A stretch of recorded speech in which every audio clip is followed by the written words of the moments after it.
Bonjour à toutes et à tous, bienvenue dans le podcast La Sueur. Salut Big Rusty, j'espère que ça va Big Rusty qui est en pleine opération Man vs Wild. On vous tient au courant des avancées, mais pour l'instant ça se passe bien.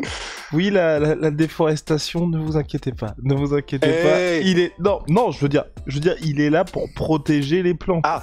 Et la Bon. faune. Ouais, bon. Après, je fais plus trop de leçons de morale parce que vu qu'on prend l'avion pour aller faire des événements aux États-Unis, j'ai plus rien à dire. Mais là n'est pas la question, Big Rusty. Aujourd'hui, on s'intéresse à Tyson Fury qui a confirmé face à Dillian Whyte 3e victoire consécutive avant la limite pour le Gypsy King, et puis surtout une impression de maîtrise assez impressionnante. Et là, on se pose la question, qui est peut-être pas si saugrenu que ça, les gars. Est-il le plus grand poids lourd de tous les temps ? 32 victoires, 0 défaites, un match nul pour lui. Le sujet du jour est une idée de Big Rusty. Donc si vous voulez insulter quelqu'un, insultez cet homme-là. C'est pour ça que j'en profite. J'en profite justement pour... évidemment, il fallait faire un titre un peu putaclic et une miniature un peu putaclic parce que ça fait partie du game. Néanmoins, voilà, j'en profite pour ceux qui sont encore là pour dire, à mon sens, bien sûr que non, mais ça va être intéressant de voir s'il a sa place parmi le top 10. Soit.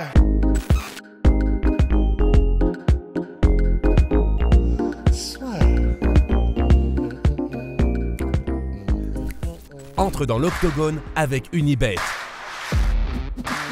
Qui sera le vainqueur du combat ? En combien de rounds ? Fais tes paris sur l'app numéro 1 et profite de 150 € offerts sur ton premier pari. Évidemment qu'il a sa place parmi le top 10. Et là c'est parti, il va y avoir du fight. Ça va se bastonner sévère, les gars, parce que oui, Tyson Fury, bon déjà, est-ce qu'il a sa place parmi les plus grands de tous les temps ? Personnellement, moi je mets Mohamed Ali intrônable, intouchable, parce que la longévité... Indétrônable. Intronable. Oui, non, je suis d'accord. Indétrônable parce qu'il y a le comeback, parce qu'il y a l'histoire, et puis il y a aussi des choses qui sont imperceptibles, qui font que, vous le savez, il y a de temps en temps des gens qui arrivent à entrer dans la légende, et à mon sens, Tyson Fury n'a toujours pas eu cette occasion-là, parce qu'il n'y a pas eu les combats qui lui ont permis, même s'il y a eu un comeback de malade. On le rappelle, quand il fait le match nul contre Deontay Wilder, c'est 3 mois seulement après avoir repris la boxe, après 3 années même, loin du ring, avec tous les excès que vous pouvez imaginer. Mais on a lancé l'intro ou pas encore ? C'est bon, là on est dans le podcast. Okay. On est dans le podcast. Et parce qu'en fait, c'est vrai que c'est l'éternel débat, mais c'est ce qui rend les choses intéressantes. C'est surtout, est-ce qu'on voit ça du point de vue de, est-ce que c'est celui qui a eu le plus les performances les plus impressionnantes en son temps, ou est-ce que c'est celui qui est le boxeur poids lourd qui battrait tous les autres ? Donc en fait, on peut voir le GOAT de ces deux manières-là. Pour le premier plan, qui est celui qui a eu le plus d'impact et qui a été le plus impressionnant en son temps, effectivement, je pense que ça va être très difficile d'aller chercher Mohamed Ali. Et pas que parce qu'il a eu un impact culturel, parce que Mohamed Ali, les champions qu'il a battus en son temps, que ce soit de Sonny Liston, Floyd Patterson, Joe Frazier, George Foreman, c'était que des monstres qu'il a battus. Et c'est pour ça que, ne serait-ce que ça, en termes de qui sont les challengers qu'il a eu pendant sa carrière et qu'il a battus, juste pour ça, Mohamed Ali a marqué son époque en termes de performeurs sportifs, d'une manière qui sera extrêmement difficile à aller chercher. Et après, généralement, ce que mettent les spécialistes dans les top 3 pour les GOATs, il y a Joe Louis qui suit généralement quasiment tout le temps derrière parce que je crois que c'est, je sais plus combien, 20 défenses de titre ou un truc comme ça. Le mec était un démonteur universel. Après, ça dépend un petit peu aussi des classements des gens. Il y en a qui mettent Jack Johnson, il y en a qui mettent, certains mettent Joe Frazier, t'en as qui mettent Larry Holmes. Mais en tout cas, c'est clair que pour aller chercher en termes de GOAT le meilleur poids lourd de tous les temps en boxe anglaise, pour l'instant, même en tant que sportif, aller chercher Mohamed Ali, c'est super compliqué. Mais après, tu vois, je sais pas ce que t'en penses, mais effectivement, là, on arrive à la question de est-ce que Tyson Fury n'aurait quand même pas besoin, même s'il a été le premier à battre Klitschko, qui était lui-même le grand champion de son temps et de sa génération, il a fait une trilogie qui est d'ores et déjà légendaire et mythique. Vraiment là, en termes d'intensité des combats, de scénario dans les combats, la trilogie en elle-même, ce qu'il y a eu autour, la trilogie contre Deontay Wilder, elle est mythique. Mais néanmoins, malgré tout ça, si déjà il est pas champion, il a pas les ceintures de Usyk et peut-être Joshua plus tard, si il allait battre le vainqueur de Usyk Joshua, là par contre je pense que la discussion serait encore plus intéressante, parce que là pour l'instant à mon sens, s'il ne bat pas, donc s'il prend sa retraite maintenant et qu'il ne va pas battre pour la dernière ceinture Usyk ou Joshua, ben ce sera un peu compliqué, tu vois. Je suis entièrement d'accord avec toi, je partage ton avis. J'ajoute aussi, bien évidemment, dans les plus grandes de tous les temps, il y a Rocky Marciano, qui était à une époque bien lointaine. Il y a George Foreman dont tu as parlé, Big Rusty, Mike Tyson aussi. Mais mine de rien, Big Rusty qui adore Mike Tyson également. Donc c'est vrai qu'aujourd'hui il a manqué ça peut-être pour notre ami Tyson Fury. Et j'ajoute, et pas des moindres, c'est qui est peut-être le plus sous-côté de tous, alors qu'on regarde sa carrière qui est magnifique, c'est Lennox Lewis. Parce que absolument. Et pour moi Lennox Lewis, enfin, on peut pas le comparer à Tyson Fury, mais ça fait partie de ces boxeurs là où ils ont, ou même Larry Holmes, où ils ont un CV qui est incroyable, mais il manque ce côté, on va dire, en dehors du sportif, en dehors des accomplissements sur le ring qui permettent aux gars d'entrer dans la légende. Parce que vous regardez les Lennox Lewis, Holyfield, pareil, ils ont battu tout le monde. Holyfield, voilà, les gens, ils sont surtout dans un truc où, bah, mine de rien, vous avez battu notre favori, à savoir Mike Tyson. Et donc c'est pour ça que les gens ne l'aiment pas. Larry Holmes, ces gens ne l'aiment pas. Pourquoi ? Parce qu'il a battu Mohamed Ali, qui était certes sur la fin, mais il a quand même battu celui que les gens adoraient. Et puis ensuite, quand Mike Tyson, tout le monde dit oui, Mike Tyson a pris sa revanche sur Ali lors de sa victoire sur Larry Holmes, bah, Larry Holmes, il était bien loin de son prime à cette époque-là. Donc bref, pour vous dire aussi qu'il y a une dimension un petit imperceptible qui fait que certains athlètes entrent dans la légende, et pour d'autres c'est un peu plus, et pour d'autres c'est un petit peu plus compliqué. Aujourd'hui, Tyson Fury, donc il a fait absolument tout ce qu'il devait accomplir. Pour moi, ce qu'il manque, et c'est pour ça qu'on croit pas, enfin, ce podcast-là, c'est sur sa place dans l'histoire du sport, mais aussi, en a-t-il vraiment fini ? Personnellement, je ne pense pas. Je pense que là, c'était, tu vois, surtout pour vendre le combat contre Dillian White, et puis attendre de voir ce qui va se passer pour la suite. Là, il a pris 35 millions de dollars pour le combat contre Dillian White. Il a pas envie de se taper des contenders, et je le comprends aussi. Tu vois, aujourd'hui, il est à un stade de sa carrière où, à chaque fois qu'il doit combattre, ça doit être des combats qui sont pour l'histoire des combats, où les gens se disent, bah, il va se passer quelque chose de dingue. Dillian White, on le connaît avec Big Rusty parce qu'on aime bien sa personnalité, ça fait longtemps qu'il est dans le mix, mais c'est quand même en deçà de Tyson Fury, de Deontay Wilder, en deçà d'Anthony Joshua, en deçà du Usyk. Donc c'est vrai que pour un mec comme Tyson Fury, qui a besoin, enfin vous voyez bien dans ses conférences de presse, à chaque fois il va se passer quelque chose. Et je pense que lui, il a aussi envie d'être, et c'est pour ça qu'il a envie d'affronter Francis Ngannou, de faire des choses qui sortent de l'ordinaire tout simplement. Donc affronter un mec qui va être classé, je sais pas moi, 6ème, 5ème ou challenger obligatoire le prochain WBC, je pense que ça l'intéresse pas des masses. Je pense que là c'est surtout pour faire monter les enchères, se dire j'ai fait le taf de mon côté, Usyk Joshua vous réglez votre truc, et une fois que ça se sera fait, si Usyk confirme ou si Joshua confirme, parce que je crois qu'il n'y a pas de clause de trilogie lors de la revanche entre les deux, là à mon avis, le Gypsy King il va tranquillement se réveiller et dire bon bah c'est parti, on va faire ça ou ça. Et d'ailleurs, hein, son promoteur Bob Arum de Top Rank, parce qu'il y a Queensberry avec Frank Warren, et donc Bob Arum avec Top Rank aux États-Unis, lui a dit non, il n'y a pas de retraite pour Tyson Fury. Non. Bah, de toute façon, en fait, ce qui est bien, c'est que là, l'histoire des retraites des combattants, c'est...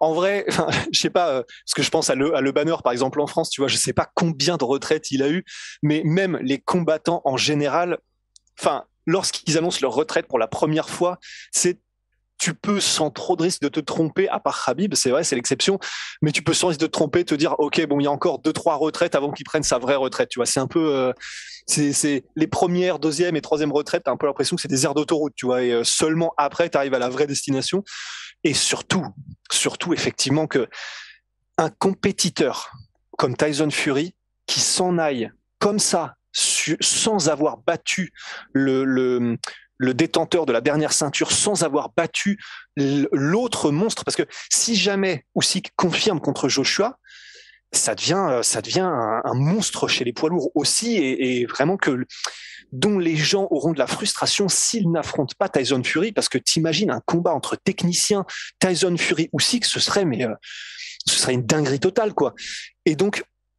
Et d'ailleurs, il me semble avoir vu passer une vidéo de Paris Fury, la femme de Tyson Fury, parce que c'est elle qui a essayé de demander à Tyson Fury, est-ce que tu pourrais arrêter après celui-là, machin. Tyson Fury a dit oui. Elle-même, il me semble, je crois que c'était ça. Oui, elle a hier, dit qu'il ne reviendrait que pour l'unification. Ouais, voilà. Et puis en gros, t'as un des journalistes qui lui a demandé, c'était peut-être sur un autre média qui lui demandait, est-ce que vous pensez qu'il va tenir sa parole de prendre sa retraite, Tyson Fury? Et je sais plus comment elle l'a dit, mais elle a dit un truc genre aucune chance. Donc en vrai, c'est pour ça que ce qui serait surprenant, mais c'est quand même marrant d'en être là, tu vois. Ce qui serait surprenant, c'est qu'il prenne vraiment sa retraite. C'est ça qui est vraiment fun avec les combattants, c'est que ben là, normalement, voilà, c'est simplement, effectivement, tu l'as dit, pour faire monter les enchères. C'est comme Cerudo en MMA. Enfin, voilà, personne ne prend vraiment sa première retraite, quoi. Donc voilà pour Tyson Fury. Pour l'instant, à mon sens, tu vois, il n'y a pas eu ces comebacks à la Muhammad Ali, il n'y a pas eu cette longévité qui fait que même un mec comme Deontay Wilder, même si Tyson Fury l'a battu, il y a quand même 10 défenses de ceinture WBC à la suite. Tyson Fury, pour l'instant, c'est vrai qu'à chaque fois, quand vous regardez sa carrière dans son ensemble et quand vous regardez les périodes où il est au sommet, c'est assez court. Et s'il venait à faire, moi j'aimerais bien qu'il fasse ça, parce que je crois plus du tout à une domination sur le long terme pour Tyson Fury, parce que je pense que c'est pas quelque chose qui l'intéresse, il aime bien, c'est justement le challenge qui le drive, mais plutôt des choses où il va prendre des pauses. Là par exemple, il attend peut-être 1 an avant qu'il y ait le combat pour l'unification, il revient, il tape le gars, ensuite il prend une pause de 2 ans, il attend qu'il y ait la nouvelle génération, parce qu'il y a les nouveaux gars qui poussent, et il arrive, ouais. Il en tape un, et là on pourra vraiment se dire ok, là on a quand même quelqu'un, chaque fois il est arrivé, on se disait bon non, le mec clairement il est pas en forme finalement pour tenir, et chaque fois il a réussi à faire l'impossible. Enfin vraiment, moi au-delà de tout ce qu'il a fait, mais le fait de revenir et en 3 mois faire match nul contre Deontay Wilder et passer à ça s'il n'y avait pas eu le knockdown de le battre, c'est complètement dingue. Puis après il était lancé, donc forcément là il était à des années-lumière du reste, mais c'est fou, c'est vraiment fou ce qu'il arrive à accomplir. Et pour le coup aujourd'hui, enfin je sais pas ce que t'en penses, c'est indiscutablement à mon sens l'un des meilleurs de tous les temps, mais le combat contre Dillian Whyte nous a rien appris. Je pense que vous n'avez pas été surpris par ce qui s'est passé. Moi, ce qui m'a surtout surpris, c'est je m'attendais pas à voir Tyson Fury maîtriser son sujet de cette manière-là, et à aucun moment, tu vois, être mis dans le dur par un Dillian Whyte où je me disais, bon, il y a peut-être un moment, il va un petit peu se faire toucher, il va y avoir une performance au global, mais il va peut-être être un petit peu secoué, pas du tout, et surtout montrer que il peut adapter parfaitement son game plan en fonction des adversaires. Et ça, il n'y a pas beaucoup de mecs qui peuvent faire ça. Mais non, mais c'est clair. Et en fait, tu vois, tu dis qu'on n'a rien appris, mais en vrai, ce qu'on a appris quand même, c'est que il est à un niveau au-dessus du reste. On le savait parce qu'on voit les compétences, parce qu'on voit ce qu'il est capable de faire et comment il le fait, et que ne sont pas capables de faire le reste des êtres humains, tout simplement. Mais là, le fait de pouvoir gérer un Dillian Whyte, mais sans prendre 0 risque, comme s'il boxait presque un mec, tu vois, qui faisait son premier combat, j'exagère, mais vraiment presque, tu vois, qui est vraiment 4 divisions en dessous. C'est vrai que ça nous apprend pas grand chose, parce qu'on préférait le voir contre quelqu'un qui est du plus haut niveau possible, et donc forcément on parle des Joshua, des Usyk, mais néanmoins qui soit capable de surclasser autant quelqu'un comme ça de l'élite mondiale. C'est quand même magnifique, quoi. Et simplement, je finirai là-dessus, promis. Mais en termes tu vois, là, on a fait ceux qui ont le plus grand impact sur leur époque.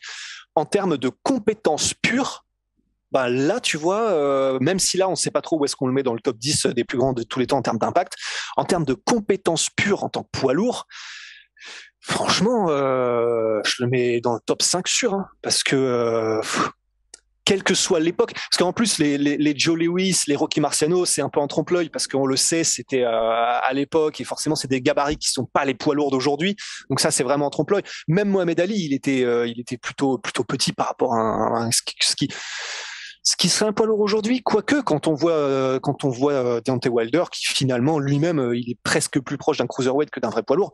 Mais enfin, ce que je veux dire par là, c'est en plus d'avoir des compétences hallucinantes, extraordinaires, c'est magique presque ce que fait Tyson Fury. En plus, comme il a le gabarit unique d'un poids lourd, la force de frappe, la rapidité, le coup d'œil, absolument tout. En termes de compétences pures, par contre, je sais pas où je le mets, mais franchement, non, là je te rejoins complètement. Peut-être le meilleur. Hein. C'est vrai que si on compare dans l'histoire, il y avait eu Nikolai Valuev qui était énorme aussi avec ses 2m13, mais il n'y avait pas du tout ces compétences-là. Et c'est vrai que si on faisait un classement pound for pound all-time des lourds, personnellement, je sais pas ce que vous en pensez, je pense que c'est pas une bêtise que de dire ça, et je rejoins Big Rusty, je vois personne dans l'histoire qui bat Tyson Fury. Et quand je dis ça, c'est dans le sens au niveau des dimensions physiques, vous n'êtes pas... Les mecs ne peuvent pas, et là c'est ce qu'on voit aujourd'hui, c'est qu'à chaque fois, au-delà de ce qui se passe, Dillian Whyte, là il est tombé sur un gars, c'était pas possible, le gars il a un avantage en allonge, en puissance c'est terminé. Il a un avantage presque Fight partout, IQ c'est mort, et même Deontay Wilder qui à chaque fois pouvait se reposer sur son physique, là au-delà de l'allonge qu'il avait, qui était énorme, de la taille que Deontay Wilder avait, il s'est dit putain, en plus maintenant faut que je prenne du muscle. Enfin, ce qui n'arrivait jamais d'habitude. Et c'est ce qui fait que le combo aujourd'hui de Tyson Fury est unique et parfait quasiment pour la boxe chez les lourds. C'est clair. Mais donc effectivement, de ce point de vue-là des compétences pures, vous nous direz ce que vous en pensez, mais ouais, pour moi, il peut aller gratter le top. Hein. Wow, il va gratter le top. Allez, à toi pour de nouvelles aventures. Big shout out à My Sweet Pea, Monsieur Protein, en 38% sur tout My Protein, avec le code la sueur, Venom, sponsor de l'UFC, sponsor de la sueur, et puis franchement, oui, Tyson Fury, n'hésitez pas à nous dire ce que vous en pensez en commentaire. C'est impressionnant ce que fait ce monsieur.